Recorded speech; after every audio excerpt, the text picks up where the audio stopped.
آدمی کو زبان جہنم لے کے جاتی ہے۔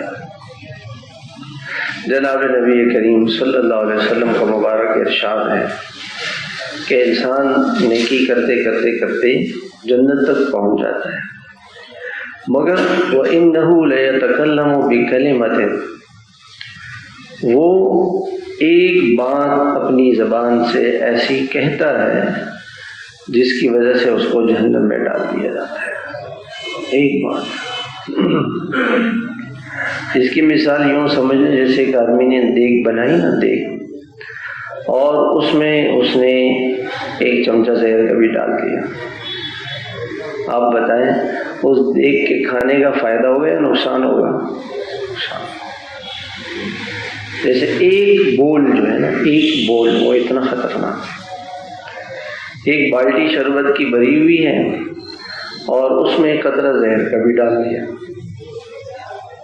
وہ کہتے ہیں میں تو ایک قطرہ زہر کا ڈالا، ساری بالٹی زہر بن جاتی ہے۔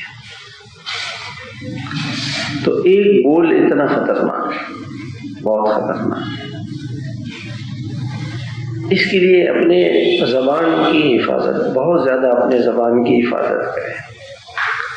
آپ صلی اللہ علیہ وسلم نے یوں ارشاد فرمایا، من صمت نجا، جو خاموش رہا، خاموش رہا، بولا نہیں، وہ بہت سی پریشانیوں سے وہ نجات پا جائے گا، بچ جائے گا۔ خاموش رہنا ایسی چیز ہے۔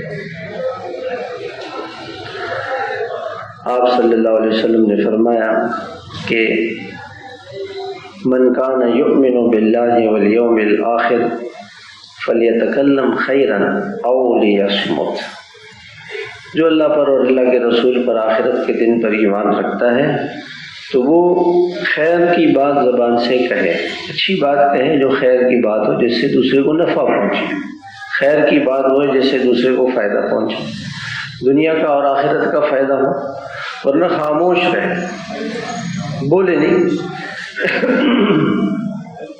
بولے نہیں۔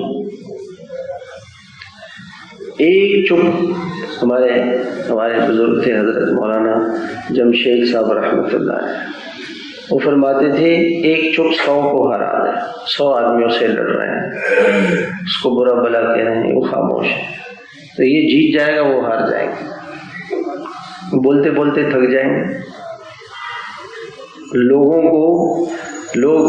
لوگوں کے ساتھ لڑائی نہ بڑھے، خاموشی زبان کو بنا کے، خاموش زبان کی حفاظت۔